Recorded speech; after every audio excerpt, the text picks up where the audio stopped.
Well, welcome everyone to the Institute this afternoon. Could I just ask that mobiles be switched to silent or off for the duration? I just made sure I've checked mine.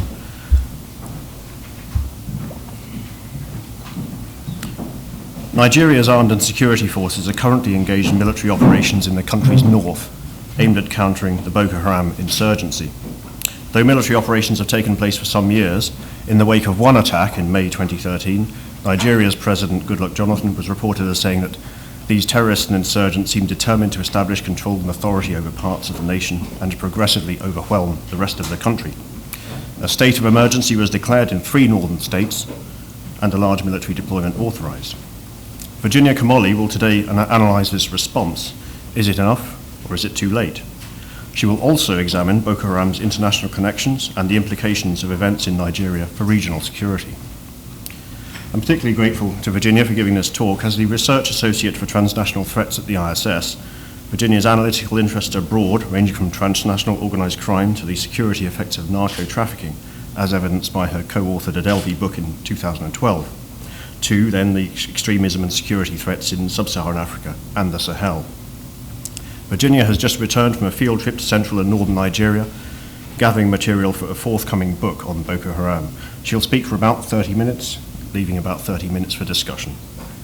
Virginia, over to you. Well, thank you very much, James, and thank you everybody for taking the time to come over here and listen to me today.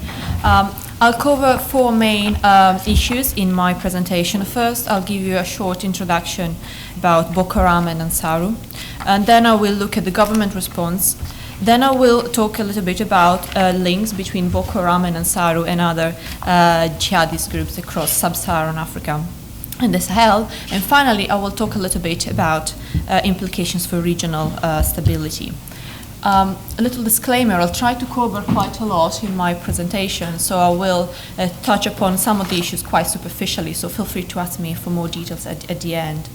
But first, the history of Boko Haram. As you can see, I've prepared a little chronology up there to give you just a rough idea of the key events I will mention in a moment in my short history of the group. I left 2013 out because I will elaborate on the current developments in more details later. I've also included a map that shows all the states that have witnessed some Boko Haram violence over the years. And the 3 states in the red squares on the right-hand side are those that are currently under the state of emergency. So let me begin. I mean, Boko Haram is not northern Nigeria's first extremist Islamic movement. These have been operating in Nigeria since the early 19th century, when the area was dominated by the Sokoto Caliphate. Boko Haram, at least this is my opinion, is only the latest reiteration of northern Nigerian groups that describe themselves as enforcers of strict Islamic law and oppose foreign influence, but who also in reality are motivated by several socio and economic problems that are typical of the northern states. Between 1999 and 2001, 12 states in the north adopted Sharia law. But a number of people in the north called for the adoption of Sharia across the whole country. This sentiment, together with all these socio-economic grievances I mentioned a moment ago, gave rise to what became known as the Nigerian Taliban in 2002, and they were led by a very charismatic preacher called Mohammed Yusuf. The group had the ultimate goal to establish Sharia in Nigeria, but also to destroy the country's Western imported institutions such as democracy. In its first years, however, they were a very isolated religious community based on Salafist principles and the societal model of the Taliban, and therefore they were nicknamed the Nigerian Taliban. Their base was in the village called Kanama in Yobe State, and it was referred to as Afghanistan, and that's why I put a little Afghan flag on the map very close to the Nigerian border. At this time, they attracted a lot of members from neighboring countries, from Niger, Chad, and Cameroon. But in spite of having this multinational membership and having adopted some ideological influence from abroad, they remained a group primarily focused on Nigeria. There were a few small attacks in Yobe State, where the base were, that led to the destruction of the base by the armed forces in 2003, which forced the group to go underground and retreat to Maiduguri in Borno State. So at this point, really, the group enter a more or less dormant phase, and some of the leaders are known to have traveled to Afghanistan to receive funding from Al-Qaeda to carry out attacks against Americans in Nigeria.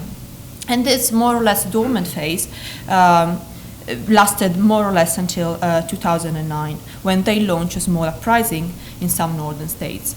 And I will really dwell on this because in 2009 came the turning point in the history of Boko Haram, really the time when they went from being a low-level activity group, the Nigerian Taliban, into a fully fledged militant organization known as Boko Haram, the way we know it today.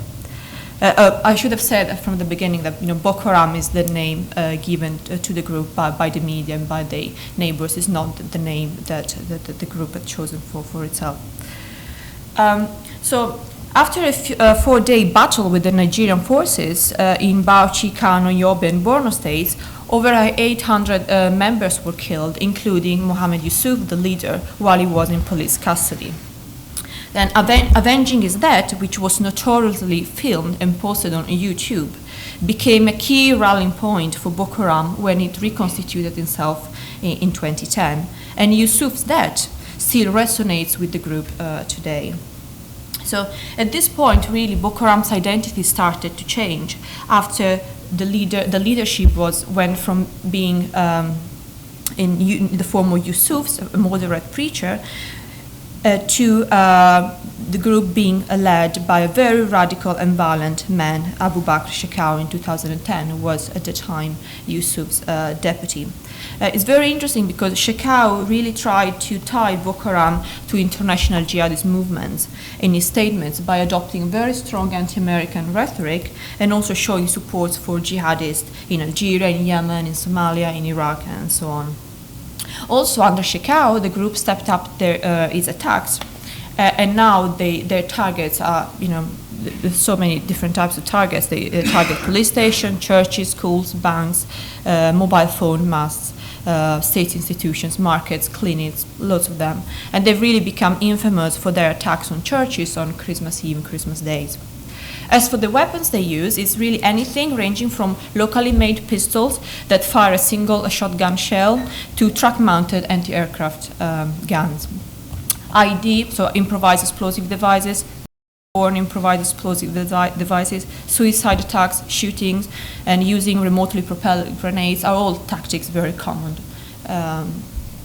for the group. Much of this weaponry seems to come from old Eastern European arsenal. Those sort of weapons are easily available in Africa. And over the years, Boko Haram has stolen quite a lot of weaponry from the police and the armed forces. And some people believe that some of the weapons from Libya might have also reach Nigeria. Interesting to note that even following the destruction of some of their camps in Borno last month, the military still believes that Boko Haram is likely to have anti-aircraft guns and other sophisticated weapons. And to note that security forces uncovered a plan by Boko Haram to shut down President Jonathan's plane when he visited Maiduguri in Borno State in March this year. I would also say and really stress that the group has become stronger and more confident and also has tried to expand its areas of operation. This was exemplified by the recovery of a large cache of weapons and explosives in Lagos in April this year. The group has never carried out any attacks in Lagos, and these weapons were possibly linked to a planned attack against Lagos International Airport. If an attack of this sort were to materialize, it would really have serious political and social repercussions, and it would further inflame the north-south divide in the country. Alongside Boko Haram, its offshoot Ansaru has grown in strength and notoriety over the past 12 months. It first emerged in spring 2011 under the name of Al-Qaeda in the lands beyond the Sahel, when it kidnapped a British and an Italian worker in Kebbi State. Kebbi State, as you can see, is there on the left, and is an area not normally known or associated with Boko Haram proper. Both hostages were later killed, as you might remember, last spring during a botched rescue operation, and as a result, the group was proscribed by the UK government as a terrorist organization. Ansar, however, had officially announced its existence in January last year under the name of Vanguard for the Protection of Muslims in Black Africa, or simply Ansaru. And it justified, at least at first, its split from Boko Haram as driven by opposition to Boko Haram's killing of Muslims and its very extreme ideology. Since then, Ansaru has expanded geographically and also in terms of kidnappings, including the abduction of a French national in Katsina in December and of 7 foreign workers in Bauchi this year, who were later killed.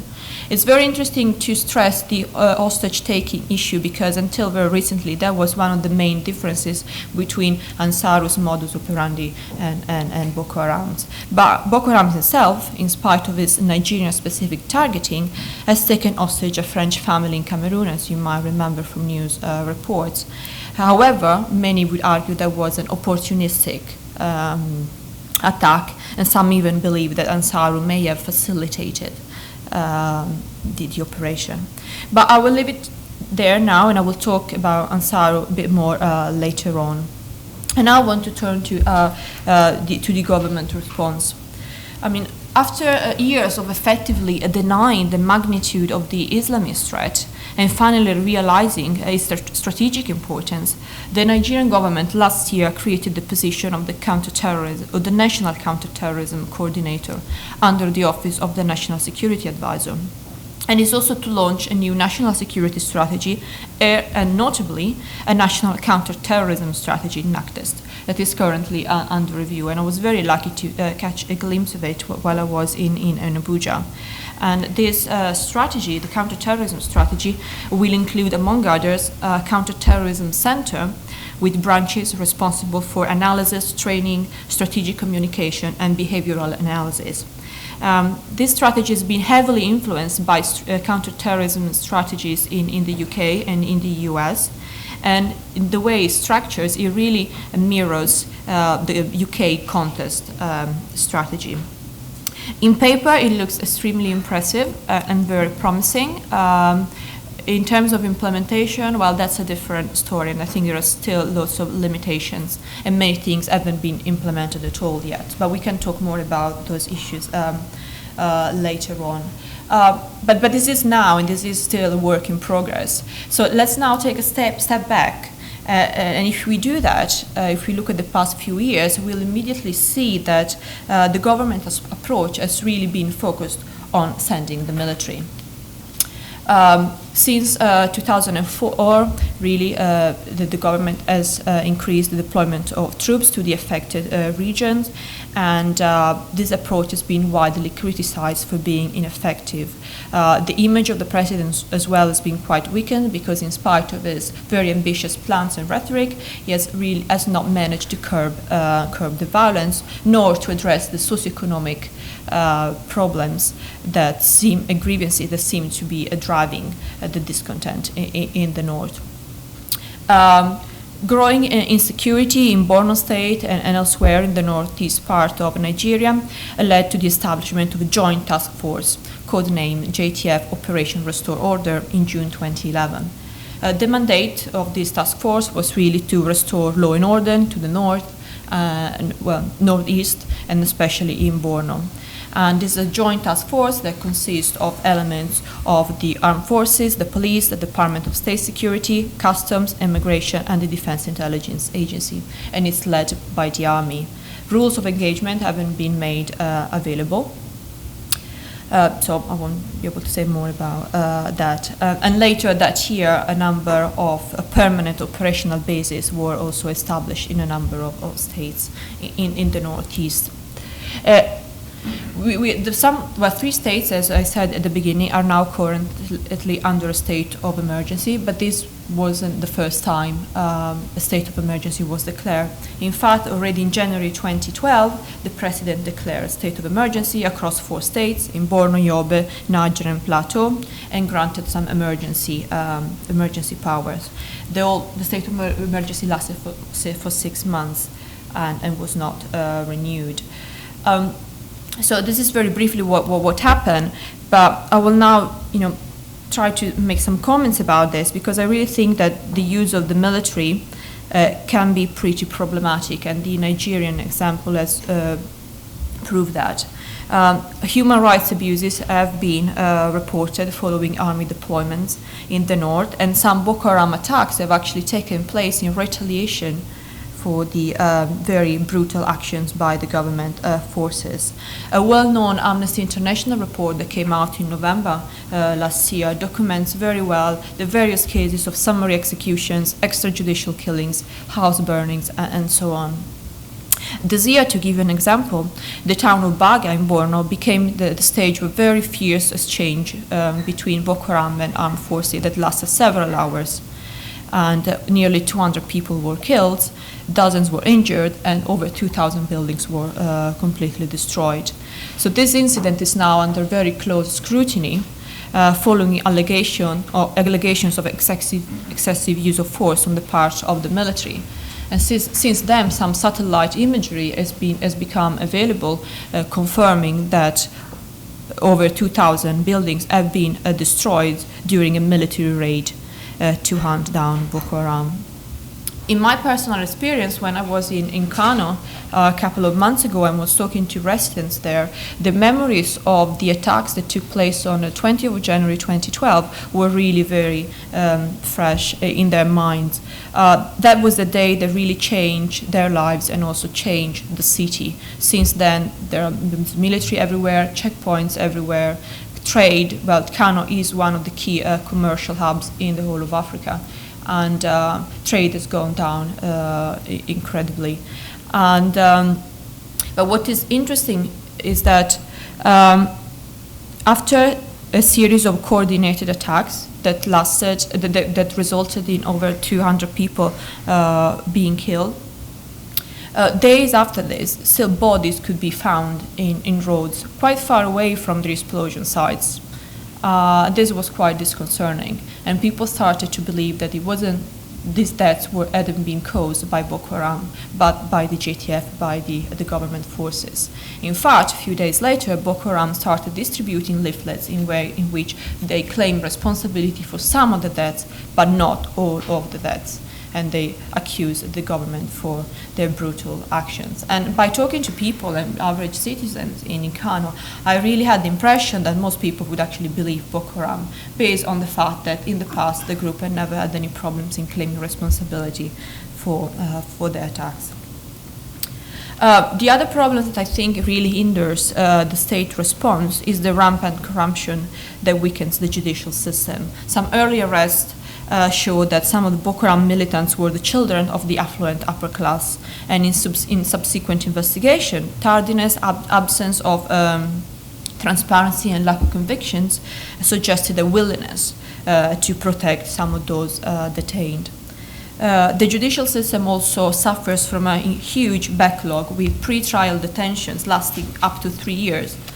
In some cases, as the Minister of Interior admitted to me. And some people I spoke to believe that the problem with this huge amount of court cases waiting to be heard almost indefinitely may encourage the police to take justice in their own hands and kill arrested individuals on the spot, which apparently is a quite common practice. And especially when it comes to suspected Boko Haram members, given how sensitive the whole Boko Haram issue is. Also talking about extrajudicial activities, I visited a local NGO providing legal support to victims who cannot afford it. And I was told the story of a woman from Bauchi who had been arrested and held in custody for 6 months with her 3 kids, a 10-month-old baby, she was still breastfeeding, and 3 years old and a 5 years old. So you might wonder what crime she had committed. Well, none. Her husband was a suspected Boko Haram leader at large, and the authorities had hoped that by incarcerating her, he would come forward. Well, he never did, and so she ended up spending 6 months just waiting in a jail where she had no medication nor food provisions. So luckily she was released after 6 months, but it's not the ideal situation, is it? Another element I think is very crucial as part of the government response is the one of attempted negotiations. The possibility of starting a dialogue with Boko Haram has long been discussed, and as you can imagine, is a pretty sensitive one. Some negotiations have been tried but failed, sometimes owing to some unreasonable demands on the part of Boko Haram, asking for all members in prison to be released, something that the president rejected. Other times, some elements claiming to be representing Boko Haram showed their willingness to talk to the government, but very soon Shekau, the leader, would just dismiss them and say, well, they don't represent us. There's no point in you talking to them. In a very surprising move, in April this year, the president established an amnesty committee to evaluate the feasibility of pardoning some of the militants. This really was a turning point for a president who had long refused to consider the amnesty option. However, even also in this case, the announcement was quickly followed by Shekau saying that they were not interested in amnesty, and if someone was the one to give amnesty, it would be Boko Haram giving amnesty to the government for all the atrocities committed against the Muslim population. But well, now, so this is a little overview of what the government has been up to. But I now really want to focus on what is happening right now. As I've already alluded to a few times, now the 3 states are under a state of emergency, which was declared on the 14th of May. The states are Borno, Yobe, and Adamawa, a territory of some 60,000 square miles. So the president gave a TV address in which indicated that the challenge faced by the country was, and I quote here, not just militancy or criminality, but a rebellion and insurgency by terrorist groups which pose a very serious threat to national unity and territorial integrity. And he also added, already some northern parts of Borno state have been taken over by groups whose allegiance is to different flags and ideologies. And this was very interesting because it was the very first time that there was any mention of territorial integrity being under threat. And so this declaration coincided with the deployment of 2,000 additional security personnel, accompanied by fighter jets and other military equipment in Borno, and later another 1,000 sent to Adamawa, bringing the total to about 8,000 troops, which is the largest deployment since the Nigerian Civil War. And also the forces were granted emergency powers to fully to search, arrest, and detain people, which in itself was very controversial because quite a lot of people would fear that these powers will be abused. A couple of days later, a military offensive was launched in Borno with raids in Boko Haram camps. In the Sambisa game reserves, and there were an increase in number of patrols, especially along national borders, and before moving on to aerial targeting with jets and attacks helicopters. So within a week, the government was feeling very optimistic and was sending very positive messaging saying that it had captured 200 militants, rescued women and children who had been held hostage by the group. They even went as far as saying that Boko Haram was in disarray and the fighters were escaping across the border into Niger and Cameroon.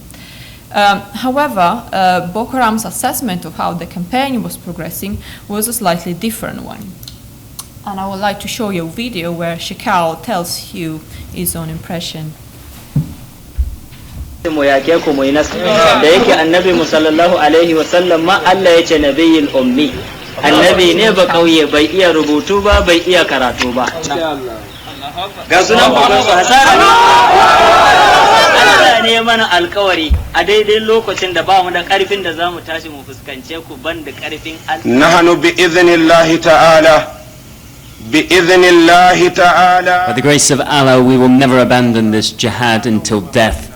Our goal in this jihad is the establishment of an Islamic state or martyrdom. tunda muka fara wannan yaƙi na kwanan nan wanda suka ce dokan. Since we started this ongoing war, which they call a state of emergency, not more than 7 of our fighters have been martyred and some have sustained injuries. Sai wa ƴan uwanmu waɗanda suka samu rauni. A wani goma gashi nan sojojin ne da kansu za su zo su fuskance mu, amma yadda kasan alade na gudu. In some instances, soldiers who faced us turned and ran like pigs, throwing their arms in flight like a deer pursued by a hunter. Da mafarauci ya fuskance ta. Haka soja yake guduwa. Wannan ba wai magana ne wanda za. This is not a statement you should hear just from me, and believe until you see the vehicles in the video. Duk wannan Allah ne yayi, ba ma alfahari da abin da muka gani. Illa iyaka muna nuna wa Iblisa. The troops of the devil have not won. Rundunar Iblisa bata ci nasara ba. A hoton bidiyo wannan ba mu muka musu ba, Allah ne ya musu. Kuma har. So that was Shekau for you. So none of those claims were verified, but still it's interesting to see, the competing messages coming out of Nigeria. Also, and last week, interestingly, Nigeria officially banned Ansaru and Boko Haram, warning that anyone who would help them will face a minimum sentence of 20 years. Again, this prompted mixed reactions. But now I'd like to move on and talk about links between Boko Haram and Ansaru and other Islamists in the regions. Last week, in a very unprecedented move, the United States said it was offering up to $23 million in rewards for information on Islamist militants in West and North Africa. Interestingly, the highest reward of $7 million was offered for the Boko Haram leader Abu Bakr Shekau, who had previously called on those sympathetic in Afghanistan, Pakistan and Iraq to join the fight to create an Islamic state in Nigeria. This reward by the United States really acknowledged the growing links between Al-Qaeda and the Islamic Maghreb and Boko Haram.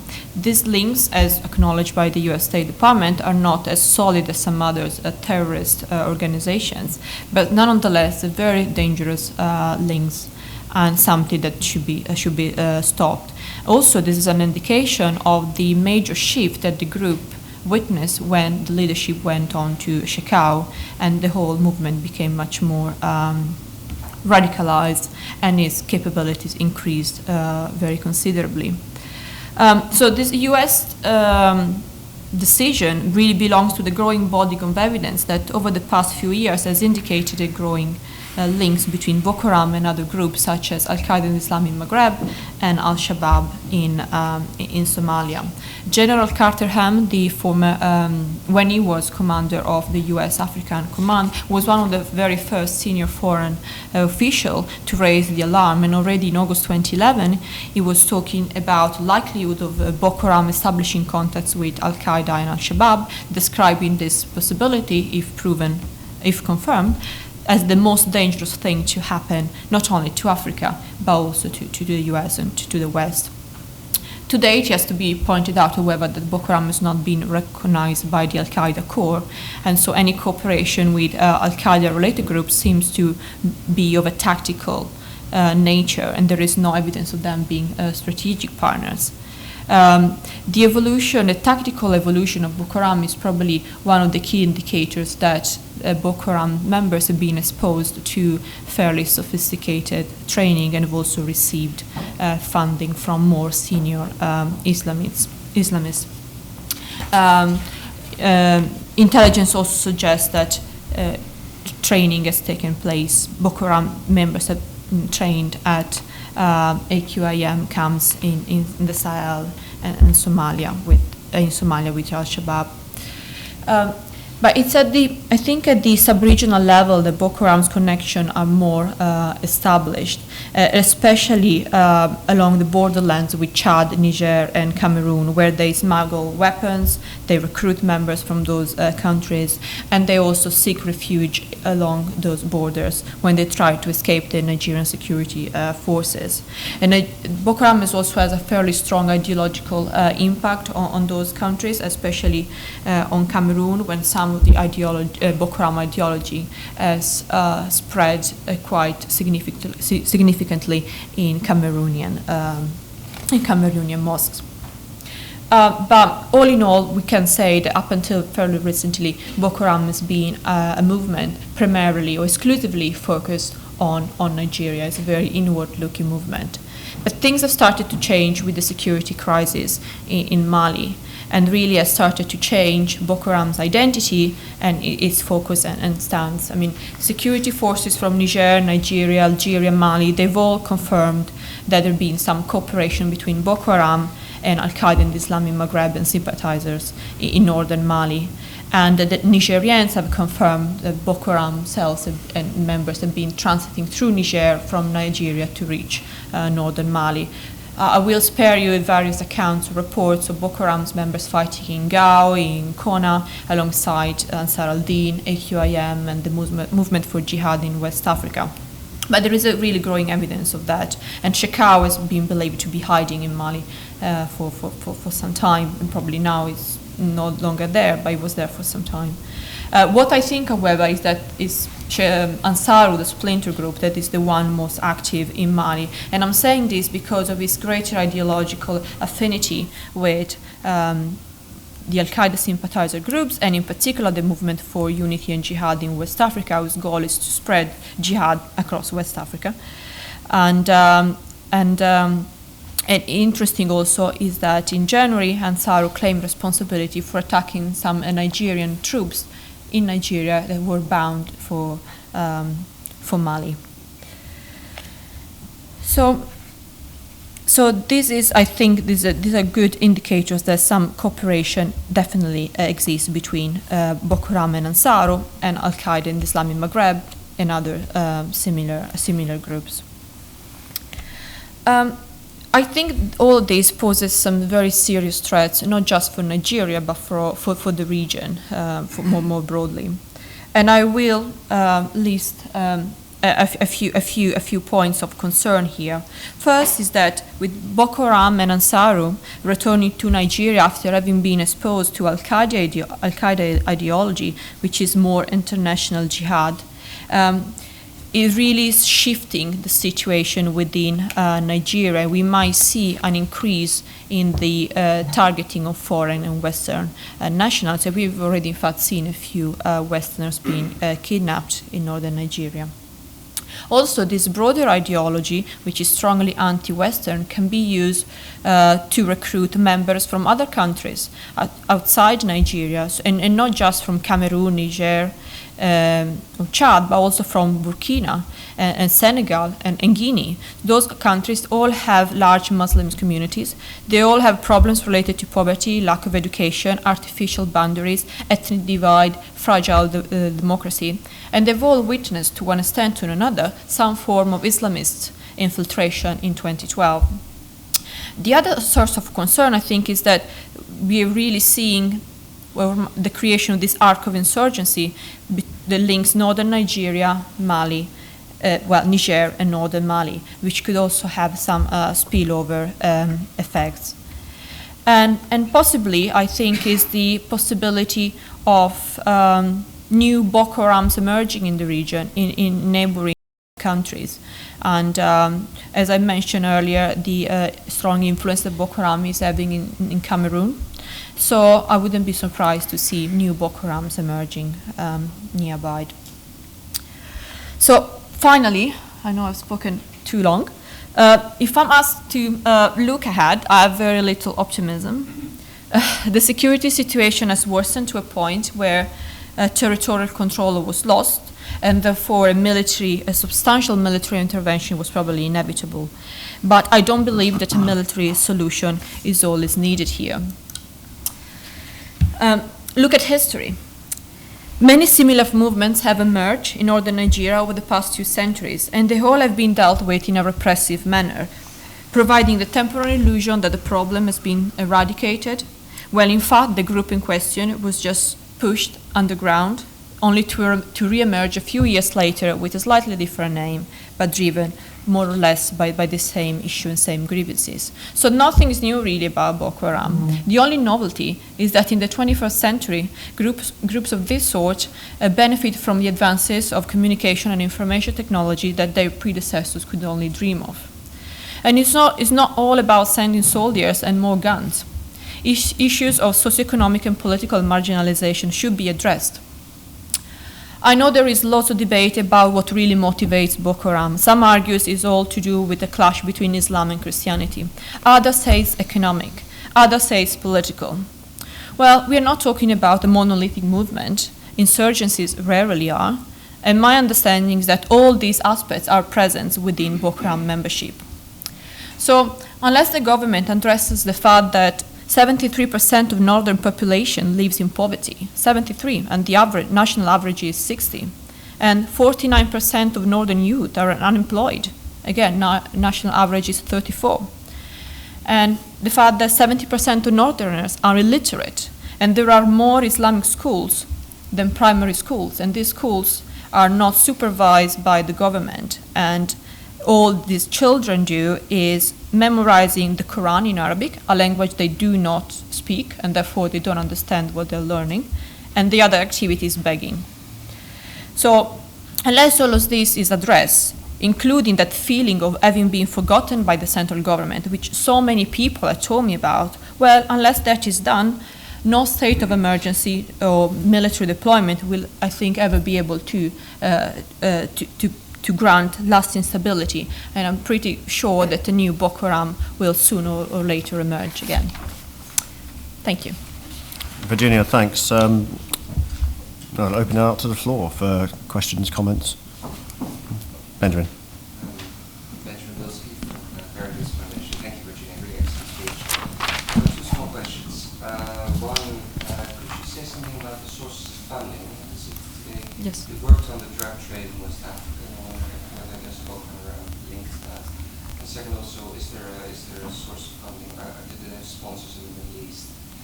That's one question. Second question, could you say something about military-to-military cooperation among African states trying to fight these insurgencies, and also whether there's a link to AFRICOM in this, whether AFRICOM has been helping Nigerian armed forces? Shall we? Yeah, okay. Okay, as for funding, funding is one of the hardest things to research. As you can imagine, it's not very easy to find details about this.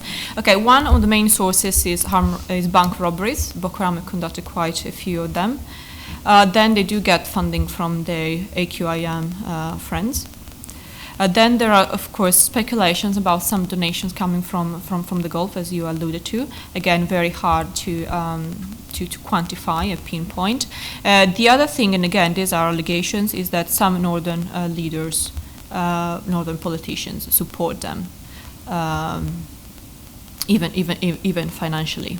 So these are the fundings. With regard to drugs, Abu Bakr Shekau, the leader, is known for liking hashish quite a lot, and I've been told is high very often. That's one thing. And I haven't seen much in the literature about their involvement in narcotics smuggling. However, when I was there, some people hinted at the possibility of them being involved in a bit of smuggling, but I don't think that is a main source of revenue for the group. And the other thing about the question about military cooperation, the Nigerian government works quite closely with the Nigerian, Chadian, and Cameroonian, because the problem is so cross-border, and of course they have Boko Haram militants on their side of the border. And I've been assured that the cooperation is very good, the relationships are excellent. However, in terms of the capability of these other partner countries, they are not as good as they could be, or at least they're not as good as the ones the Nigerians have. The U.S. is a strong partner of Nigeria, and they have lots of cooperation agreements in terms of also in terms of counterterrorism training. There have been speculations over the past few weeks that the operations in the north has been supported by drones, U.S. drones, unarmed, that are normally stationed in a base in Niger. But again, this has not been confirmed by the U.S. or Nigerian government. John. Jonathan Katzenellenbogen. I was wondering, where do they get their arms from? Are they from the Nigerian army? Do they raid arms caches, or are they from Chad and Mali and neighboring countries? You said earlier on it's easy to get arms. Everyone says, I've heard many analysts say that, but they can't actually identify their supplies. Then my other question is, why has it arisen at this time? After all, one's had as you pointed out, the Sokoto Caliphate, Usman Dan Fodio and so forth. Those were vast empires, pre-colonial, but I was just wondering, and clearly they might take their cues from there, but one's had relative quiet for some time. But on the other hand, what occurs to me is that in Nigeria, the North has, of course, had a number of national leaders, not present one has he is a Christian, the present one, so they might have felt left out of national leadership, and they've got they might have very charismatic leadership Boko Haram that is able to mobilize people who in that part of the Sahel, things, as you pointed out, are economically very hard. But why have they arisen at this time with such ferocity? Thank you. Okay, weapons. Yes, there have been stealing weapons from the police and from the armed forces. That's very common. Supporting the armed forces, they are supported. They've got to get intelligence from the armed forces. So, is there some, do they have people in the armed forces who hand over weapons and tell them where they are? No, I hope not. I haven't heard anything to that effect, and I hope that's not the case. But what I mean is that when they have these exchanges, these fights with the armed forces, some weapons might be just left behind and they would just capture them. Other times they would just assault like a military barrack and then they would steal the weapons from there. So that's how normally it works. Again, there have been also speculations that all the weapons that have been, the influx of weapons from Libya that we have seen across a number of countries in the region, primarily in Mali, but also they might have reached northern Nigeria, so the hands of Boko Haram. Yes, as you said, everybody talks about this, the weapons, former Soviet countries' weapons readily available in Africa. I think we had a very good talk a few months back with James Bevan as an expert on arms flows in Africa. So I might refer you to that. We still have it on the website, unless, James, you want to add anything. Well, I think in that talk it was just apparent that some of the transfers aren't necessarily of weapons systems themselves. I mean, a lot of the equipment on display was man-portable, wasn't above crew-served weapons, crew-served status, as it were, size. But a lot of the discussion that was apparent in that talk that Virginia refers to was really about movement of ammunition. A lot of the weapons that are on display are very robust, don't really suffer from the effects of immersion in dirt as long as they're cleaned quite quickly. So really the transit is really focused on ammunition shipments. I think that's what a lot of people involved in tracing weapons and ammunition are really focusing on at the moment. Okay, as to your question, why now? I think, well, there are many answers or many elements to that answer. I think lots of these issues and grievances, and in terms of both religious and economic and social and political, have been there for a long time. They're always there under the surface, and so that's one issue. It can be easily triggered. Then remember that Nigeria is a very culturally rich, but also very divided country. There are over 250 ethnicities and languages, and there is a nearly 50-50 split Muslims, Muslim and Christians. So, and there are some very strong ethnic tensions also in the north, within the north. Then remember that many people told me, well, this whole country is just a creation. It's something that we don't really believe in. Some people would say that, in the sense that lots of people from different ethnic backgrounds were put together, people who actually don't like one another, and there are lots of issues there. There are also issues between people who live on agriculture and people who are more pastoral, nomadic people, and then there is a competition between land and access to water for those things. Then there is another issue that is not often mentioned in the context of the tensions in northern Nigeria, but is to do with climate change, because the Sahel is moving south. And that means that the pastoral people who normally live and work in the north are moving south, and this means more pressures in terms of land and water control, and again more tensions with those who live on agriculture. And then there are so many facets. For instance, in the 1950s, a dam was built in Kano that stops the water that is destined to. I'll actually show you the map. As you can see, Kano is there in the middle. So the dam was built there. You can see the river there, and the water was would normally flow and go to Borno. It used to be a very green part of Borno. Used to be very green. Well, that's no longer the case because the water stops in Borno, and therefore the people from Borno don't really like the people from Kano very much. So you can see all this tension. Then, of course, you mentioned the political dimension and the fact that now we have a Christian president. I mean, in the since independence, there has been an unwritten rule in Nigeria where there would be one Christian president, one Muslim, one Christian, one Muslim, and so on. When President Yaradua died suddenly in 2010, his deputy, President Jonathan, took over. He served the remaining 1 year, and then he ran again, and he was elected, and the people didn't like it because the Muslims wanted another term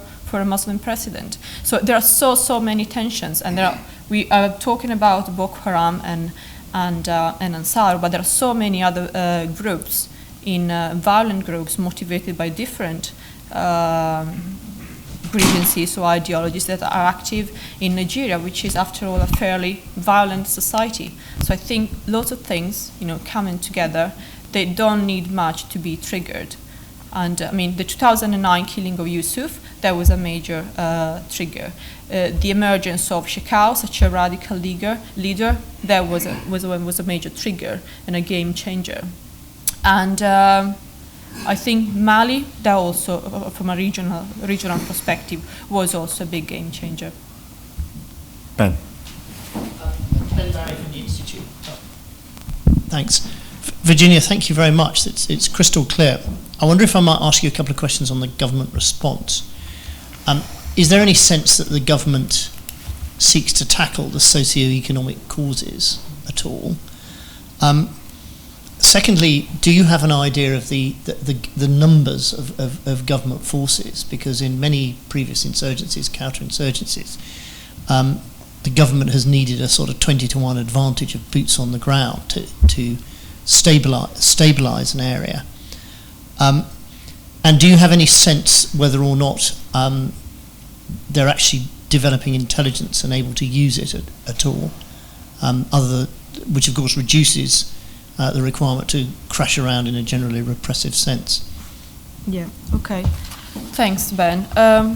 In terms of numbers, at the moment, where there used to be about 5,000 soldiers deployed, or troops as part of the JTFs deployed to the north, with the new state of emergency, they've added 2,000 in Borno and 1,000 in Adamawa. So it's 8,000 in total.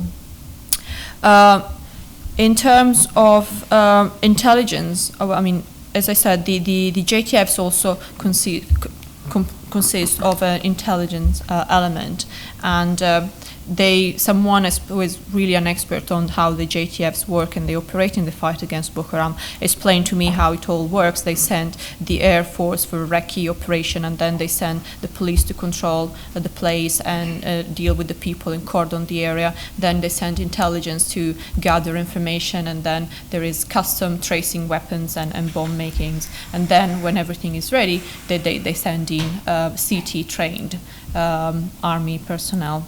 So they do have already an intelligence component to their operation, but I think that is really deployed for specific operation where they're about to go on a raid. So I'm a bit skeptical about their intelligence capability outside specific operations. With regard to the government approach and what he's doing that is non-military related, as part of this new strategy they are working on, and as I said, I was lucky enough to catch a glimpse of it, they do have what would correspond to the UK prevent strand of the contest strategy, just to give you an example, which it does include strategic communication, behavioral analysis, and they go out, they talk to people or kids in schools, and for the counter-radicalization part, and then in the de-radicalization element of it, they would have programs in jail for people to learn new skills, and there is lots of emphasis on sports and arts and music. And it all sounded excellent. But then when I said, okay, so what results did you have? And they said, well, none, we haven't implemented any of this. And the reason for this, apart from the fact that these programs are fairly new and they've only been around for a year, is it goes back to that huge judicial backlog I was talking about earlier. Because of this backlog, there are no convicted Boko Haram members in Nigerian prisons. Therefore, there is no one within the prison system that qualifies for any of these de-radicalization programs. So, yeah, so there is still quite a lot of work to be done there. In terms of economic deployment, I've spoken to a government official from Borno State, and they were talking. He was telling me about all the opportunities they have to develop, for instance, the leather industry. They have lots of, animals, and they produce lots of leathers, and they send it to lots of places, including Italy, to make shoes, for instance. And but this is very underdeveloped, and they don't seem, the state government doesn't seem to get much support from the federal government to implement these programs. And also there is a problem of electricity. When I went to Kano, I was there for 4 days, and for 4 days we were relying exclusively on a generator. There was no electricity, and that's of course a big problem if you start to, if you want to start, a factory or any sort of, commercial activity. So. Thank you very much. My name is Edward. I'm from Kingston University. I just wanted to ask about Boko Haram's connections with Hezbollah. I was reading, I think a couple of weeks ago, that Hezbollah arms were discovered, a cache of arms from Hezbollah was discovered in northern Nigeria. So is it that Hezbollah has got some strategic interest in supporting Boko Haram, or is it just they're using them as a source of weapons and no kind of strategic links between Boko Haram and Hezbollah? Yeah, thanks. Yes, I've read about those reports, and lots of weapons and explosive materials were found in the area of Bompai in Kano. There is a very large Lebanese community that lives in northern Nigeria, and the weapons were found in a house owned by a Lebanese person. To be honest, I'm very skeptical of any links between Boko Haram and Hezbollah. I really don't think there is a link there at all. There's one at the back. Nigel Holmes from the Foreign Office. Thank you very much, Virginia. Just wanted to chip in on a couple of the comments. Someone asked about finances. I think I've seen it written that when Boko Haram sort of first formed, there was a kind of subscription-based membership where members had to provide money on a daily basis. So maybe that's also one angle. And maybe you might posit that given that they've owned territory for period, they may be able to extort money and or extract taxation. Also, I wanted to support your point about the desertification. I think there's an argument that some of the original people who formed were fishermen from the Chad Basin area who had to leave because their fishing stocks dried up. Anyway, I wanted to ask you two questions on the regional element. You mentioned that there'd been Islamist activity in Senegal, Guinea and Burkina Faso. I wondered if you might expand on that in the last, I think you said 2012, if you just expand sort of what activity that was. And then also, what's your feeling on the prison break in Niamey 2 weeks ago, which has been variously reported as being Majal or Boko Haram, and to what extent does that presage a new Boko Haram reach into the urban areas of Niger? Thanks. Thanks. Well, yeah, I agree with all your points about funding, and also I thought of something else that ties in with the with the economic problems and the fact that the government is not doing much that is geared towards helping economic issues. I mean, one of the reasons why Mohamed Yusuf was so popular is because he established a system of microfinancing, basically was giving people money to set up little businesses. And so it's not all to do with religion, really. And so if you can help provide citizens with some of the welfare that the state should be able to provide, then of course you can attract quite a lot of followers. With regard to what I said about Islamist infiltration, for instance, in Senegal, I remember reading stories of some people or one person or two people being arrested in Senegal a few months ago, were there on a mission to recruit members for possibly, that wasn't confirmed, for Mujwa. And as for the other countries, I mentioned Guinea and Burkina Faso. Unfortunately, the details was very limited, and there have been some arrests of people who were believed to have some Islamist connections. But unfortunately, as I said, the literature was very limited on that. About Niger,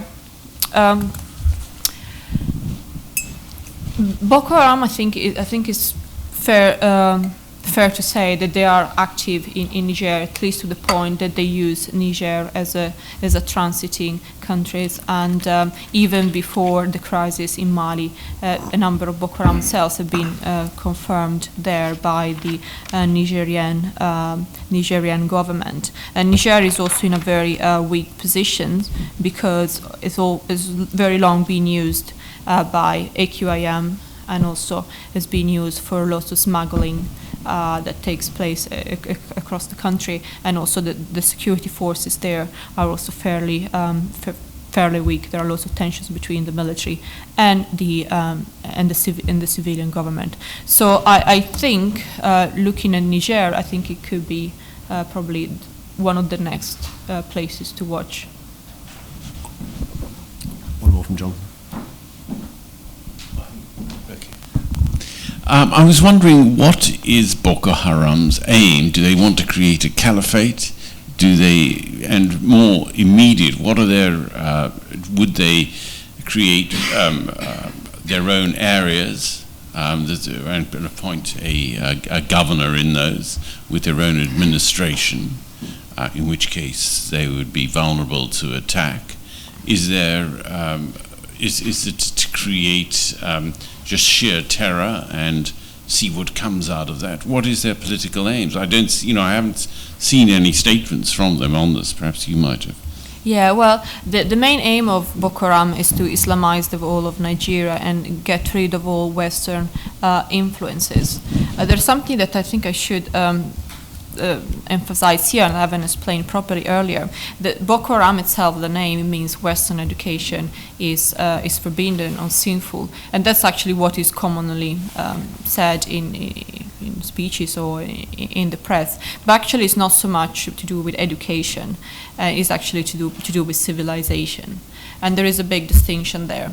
And there have been some statements a few years back from the group that were actually making this clear distinction, because they do understand that some elements of Western education, especially to do with technology, can be used to foster Islamist goals, for instance, with mobile phones and to coordinate an attack, so using weapons to stage an attack. But it's the civilization that they oppose and they want to get rid of. They create free zones, their own zones. Well, they would have the whole of Nigeria under Sharia law. Many states have Sharia law already. 12. Yeah, but that's not enough. That's only less than half of the country. From their point of view, of course, I'm not advocating that.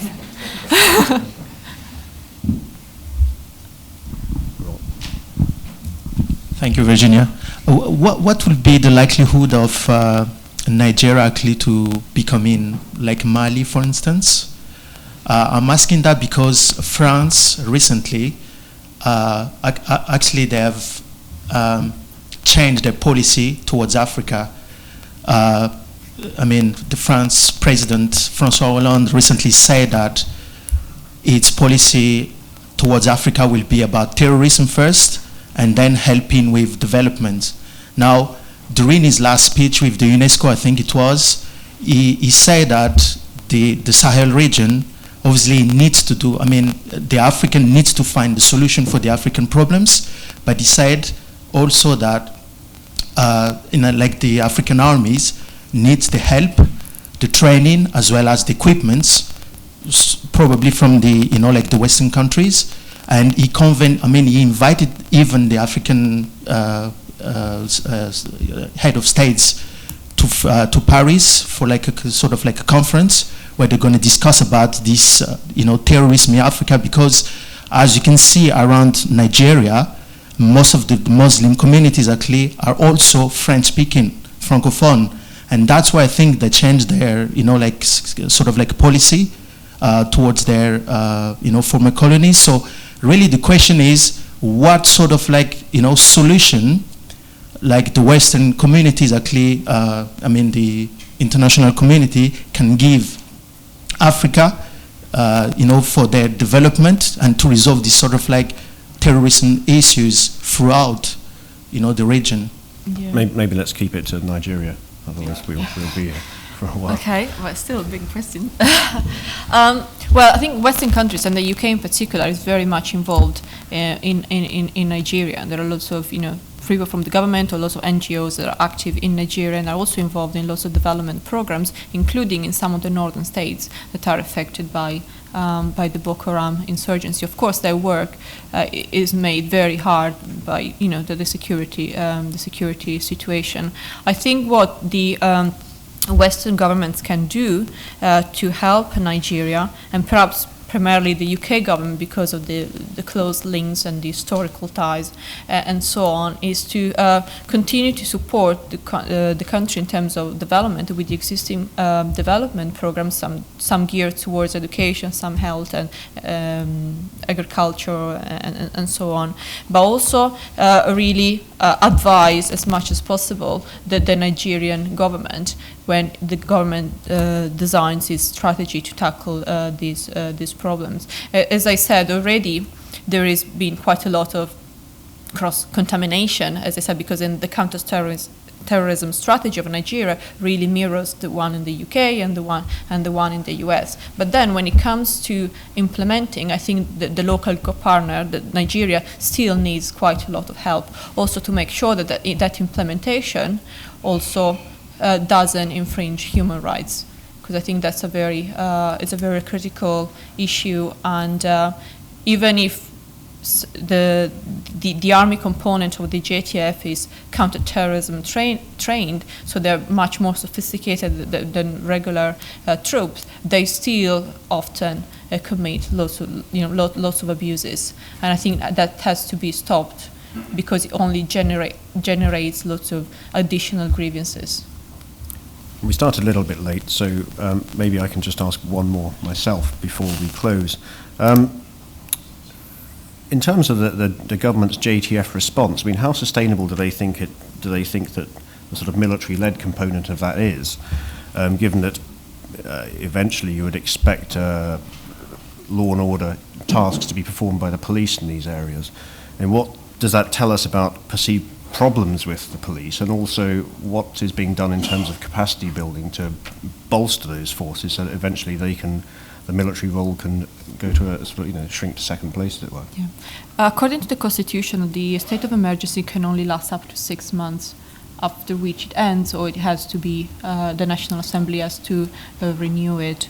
The other week, President Jonathan already said that it probably would not be necessary to even have a state of emergency for the full 6 months period, because the operation was going so successfully. According to his assessment, it's harder for us to judge it. Beyond that, there hasn't been any indication of length, that they said we will be here for as long as is necessary. So it's very hard. To tell. In terms of capacity building, I've been told that more efforts are going into training to make sure that also some of the abuses I was referring to earlier do not happen again in the future. However, and this actually ties in with what I was saying earlier about donors, the help the foreign partners can give. There is only so much absorption capacity in some of the countries in the developing world that donors send their money and training support to.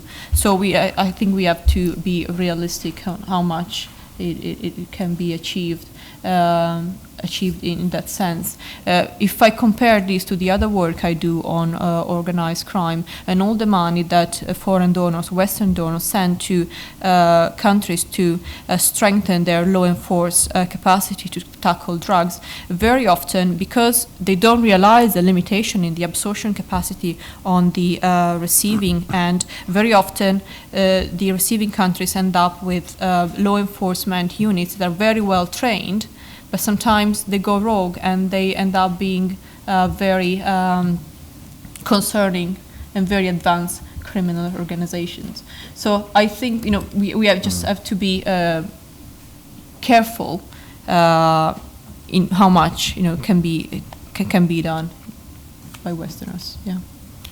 Virginia, thanks. I think it's been a very useful and informative discussion. I've certainly learned a lot. And thanks also for your very full answers in the Q&A. Please join me in thanking our speakers.